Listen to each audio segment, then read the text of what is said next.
Deputet të Kuvendit, të nderuar antar të kabinetit të ri qeveritar, të nderuar ambasador dhe antar të korit diplomatik, familjet të dëshmorëve të kombit, veteran e invalid të ushtrisë shqiptare të Kosovës, zonja dhe zotërej, e nderuara kryetare e Kuvendit të Republikës zonja Albulina Xhiu, nën kryetar Ardian Gola dhe ju nën kryetar të tjerë të përsa zgjedhur. Më lejoni që t'ju përgëzoj të gjithëve për konstituimin e Kuvendit të legjislaturës së 10 dhe për funksionet dhe përgjegjësitë e reja që keni marrë. Ju faleminderit të gjithëve për përkushtimin që tregonin ndaj shtetit tonë të përbashkët. Këto dy seanca po i mbajmë pas ditën e mbrëmjes sonte, sepse këto ditë po zhvillohen seancat e fundit të procesit gjyqësor ndaj drejtuesve të UÇK-s, Hashim Thaqit, Jakub Krasniqit, Recep Selimit dhe Kadri Veselit.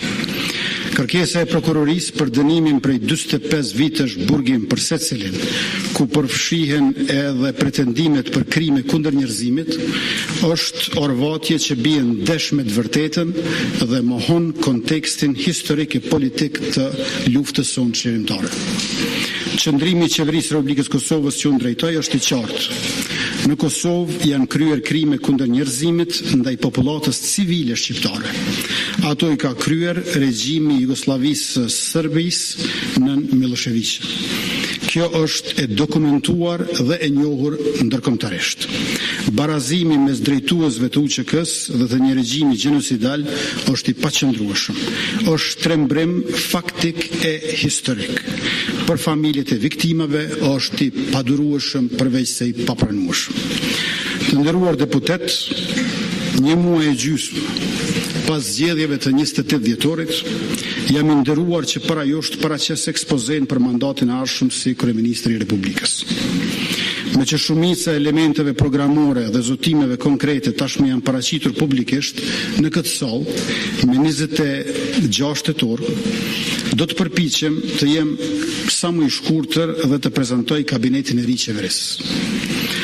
Këto gati 5 vitet e fundit, nga të cilat pothuajse një vit si qeverinë e detyrë, pra pa kompetencat plota, kemi ndërtuar dhe zhvilluar një Kosovë më të drejtë, më të fortë dhe më gjithëpërfshirëse. Kemi pasur rritjen ekonomike më të lartë në rajon, përkundër sfidave globale si pandemia, kriza energjetike dhe inflacioni, me një rritje mesatare reale prej 6% të bruto produktit vendor, duke mos rënë asnjë vit nën 4%. Kur e morëm përgjegjësinë për të udhëhequr vendin, bruto produkti vendor ishte rreth 7 miliardë euro. Vjet me